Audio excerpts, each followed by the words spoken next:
Figure 18 देखते हैं। सूरत और उसके साथ बहने वाली नदी के दूर से दिखने वाले व्यू 17वीं सेंचुरी के दौरान और 18वीं सेंचुरी के शुरुआती सालों में सूरत वेस्टर्न इंडिया से होने वाले ओवरसीज ट्रेड का मेन सेंटर था। 19वीं सेंचुरी में इंडियन मार्केट में ब्रिटिश मैन्युफैक्चरर्स की बाढ़ आ गई थी। इंडिया से ब्रिटेन और रेस्ट ऑफ द वर्ल्ड को भेजे जाने वाले फूड ग्रेन्स और रॉ मटेरियल के एक्सपोर्ट में इजाफा हुआ। ब्रिटेन से जो माल इंडिया भेजा जाता था उसकी कीमत इंडिया से ब्रिटेन भेजे जाने वाले माल की कीमत से बहुत ज़्यादा थी। इंडिया के साथ ब्रिटेन हमेशा ट्रेड सरप्लस के व्यवस्था में रहता था। इसका मतलब है कि आपसी व्यापार में हमेशा ब्रिटेन को ही फायदा रहता था। ब्रिटेन इस प्रॉफिट के सहारे दूसरे देशों के साथ होने वाले ट्रेड लॉसेस यानी कि जो लॉस होता था उसकी भरपाई कर लेता था। दोनों साइड ऐसे ही काम करता है। इसमें एक देश के मुकाबले दूसरे देश को होने वाले घाटे की भरपाई किसी तीसरे देश के साथ मुनाफा करके की जाती है। ब्रिटेन के घाटे की भरपाई में मदद लेते हुए इंडिया ने 19वीं सेंचुरी वर्ल्ड इकोनॉमी का रूप तय करने में एक क्रूशल रोल निभाया था। ब्रिटेन के व्यापार से जो सरप्लस हासिल होता था उसमें होम चार्जेस यानी कि देशी जो खर्चे थे उसका निपटारा होता था। इसके तहत ब्रिटिश ऑफिशियल्स ट्रेडर्स द्वारा अपने घर में भेजी गई निजी रकम इंडियाज एक्सटर्नल डेब्ट पर इंटरेस्ट और इंडिया में काम कर चुके ब्रिटिश ऑफिशियल्स की पेंशन शामिल थी। फिगर 19 में आप देख सकते हैं 17वीं सेंचुरी के एंड में इंडिया को रेस्ट ऑफ द वर्ल्ड से जोड़ने वाले ट्रेड रूट्स। अब टॉपिक 3 पढ़ते हैं, the inter war economy. First world war mainly Europe में लड़ा गया लेकिन उसके इम्पैक्ट सारी दुनिया में महसूस की गई। इस चैप्टर में हम जिन चीज़ों पर विकास कर रहे हैं या विचार कर रहे हैं उनकी नज़र से एक इम्पॉर्टेंट प्रभाव ये रहा कि इस वॉर ने वर्ल्ड इकोनॉमी को एक ऐसे संकट में धकेल दिया जिससे उभरने में दुनिया के 3 दशक लग गए। इस दौरान पूरी दुनिया में चारों तरफ इकोनॉमिक और पॉलिटिकल इनस्टेबिलिटी बनी रही और एंड में मानवता एक और विनाशकारी वर्ल्ड वॉर के नीचे कराने लगी। वर्ड पढ़ते हैं कि वॉर टाइम ट्रांसफॉर्मेशन। जैसा कि आप जानते हैं कि first world war 2 power blocks के बीच लड़ा गया था।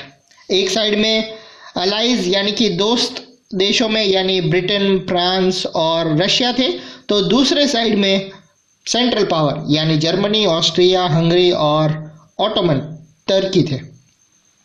अगस्त 1940 में जब वॉर शुरू हुआ उस टाइम बहुत सारी सरकारों को यही लगता था कि ये वॉर ज़्यादा से ज़्यादा क्रिसमस तक ख़त्म हो जाएगा, पर यह वॉर तो 4 साल से भी ज़्यादा टाइम तक चल रहा था। मानव सभ्यता के इतिहास में ऐसा खतरनाक युद्ध पहले कभी नहीं हुआ था। इस वॉर में दुनिया के सबसे लीडिंग इंडस्ट्रियल नेशंस एक दूसरे से जूझ रहे थे और दुनिया को ख़त्म करने के लिए उनके पास बेहिसाब मॉडर्न इंडस्ट्री पावर इकट्ठा हो चुकी थी। ये पहला फर्स्ट मॉडर्न इंडस्ट्रियल वॉर था। इस वॉर में मशीन गन्स, ट्रकों या tank, aircrafts, chemical weapons etcetera जैसे भयानक पैमाने पर इस्तेमाल किया गया था। ये सभी चीज़ें मॉडर्न लार्ज स्केल इंडस्ट्री को देन थी।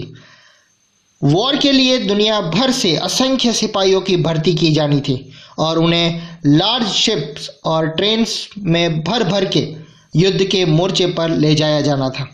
इस युद्ध ने मौत और विनाश की जैसी विभीषिका रची हुई थी। उसकी इंडस्ट्रियल एज से पहले और इंडस्ट्रियल आर्म के बिना कल्पना ही नहीं की जा सकती। युद्ध में 9 मिलियन से भी ज़्यादा लोग मारे गए और 20 मिलियन से भी ज़्यादा घायल हो गए थे। मरने वाले और घायलों में से ज़्यादातर वर्किंग एज के लोग थे। इस महाविनाश के कारण यूरोप में कामकाज के लायक लोगों की संख्या बहुत कम रह गई थी। परिवार के सदस्य घट जाने से युद्ध के बाद फैमिली की इनकम भी कम हो गई थी। अगर 20 पढ़ते हैं, फर्स्ट वर्ल्ड वॉर के दौरान एक हथियार फैक्ट्री में काम करते हुए मजदूर युद्ध की ज़रूरतों को पूरा करने के लिए हथियारों के उत्पादन में तेज़ी से इजाफा हुआ। वॉर रिलेटेड गुड्स का प्रोडक्शन करने के लिए इंडस्ट्री का पुनर्गठन किया गया। वॉर की ज़रूरतों के मद्देनज़र पूरे के पूरे समाजों को बदल दिया गया। मर्दे मोर्चे पर जाने लगे तो उन कामों को संभालने के लिए घर की औरतों को बाहर आना पड़ा, जिन्हें अब तक सिर्फ मर्दों का ही काम माना जाता था। युद्ध के कारण दुनिया की कुछ सबसे शक्तिशाली इकोनॉमिक पावर के बीच इकोनॉमिक लिंक टूट गए। अब वो देश एक दूसरे से बदला लेने पर उतर आए थे। इस युद्ध के लिए ब्रिटेन को अमेरिकन बैंकों और अमेरिकन लोगों से भारी कर्जा लेना पड़ा। एज ए रिजल्ट इस जो वॉर हुआ, अमेरिका को कर्जदार की बजाय कर्जदाता देश बना दिया। कहने का मतलब यह है कि युद्ध के बाद दूसरे देशों की गवर्नमेंट या उन सिटीजन्स के खुद की या देश की संपदाएं से कहीं ज़्यादा वो हो चुकी थी। 3.2 पढ़ते हैं, पोस्ट वॉर रिकवरी। वॉर के बाद इकोनॉमिक सिचुएशन को पटरी पर लाने का रास्ता काफ़ी मुश्किल साबित हुआ। युद्ध से पहले ब्रिटेन दुनिया की सबसे बड़ी इकोनॉमी थी। युद्ध के बाद सबसे लंबा संकट उसी के सामने झेलना पड़ा। उस समय ब्रिटेन युद्ध से जूझ रहा था। उसी वक्त भारत और जापान में उद्योग विकसित होने लगे।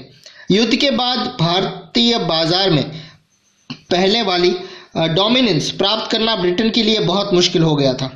अब उसे जापान से भी मुकाबला करना था, सो अलग। युद्ध के खर्चे की भरपाई करने के लिए ब्रिटेन ने अमेरिका से जमकर कर्जे लिए थे। इसके परिणाम ये हुआ कि युद्ध खत्म होने तक ब्रिटेन भारी विदेशी कर्जों में दब चुका था। युद्ध के कारण इकोनॉमिक बूम का माहौल पैदा हो गया था, क्योंकि डिमांड, प्रोडक्शन और एम्प्लॉयमेंट में भारी इजाफा हुआ था। पर जब युद्ध के कारण पैदा हुआ इकोनॉमिक बूम शांत होने लगा तो प्रोडक्शन गिरने लगा और बेरोजगारी बढ़ने लगी। दूसरी ओर सरकार ने भारी भरकम युद्ध वॉर एक्सपेंडिचर में भी कटौती शुरू कर दी, ताकि पीस टाइम रेवेन्यू के सहारे ही उनकी भरपाई की जा सके। इन सारे प्रयासों से रोजगार भारी तादाद में ख़त्म हो गए। 1921 में हर 5 में से एक ब्रिटिश वर्कर के पास काम नहीं था। रोजगार के बारे में बेचैनी और अनसर्टेनिटी पोस्ट वॉर सिनेरियो का हिस्सा बन गई थी। बहुत सारी एग्रीकल्चर इकोनॉमिक्स भी संकट में थी। फॉर एग्जांपल व्हीट प्रोड्यूसर्स की हालत पर ही सोचिए। युद्ध से पहले ईस्टर्न यूरोप वर्ल्ड मार्केट में गेहूं की सप्लाई करने वाला एक बड़ा सेंटर था। युद्ध के दौरान ये सप्लाई अस्त व्यस्त हुई तो कनाडा, अमेरिका और ऑस्ट्रेलिया में गेहूं की प्रोडक्शन, व्हीट प्रोडक्शन अचानक बढ़ने लगी। लेकिन जैसे ही युद्ध खत्म हुआ, ईस्टर्न यूरोप में व्हीट प्रोडक्शन सुधरने लगी और वर्ल्ड मार्केट में व्हीट की प्रोडक्शन बहुत ज़्यादा हो गई। अनाज की कीमतें गिर गई और रूरल इनकम कम हो गई और फार्मर्स गहरे कर्ज में फंस गए।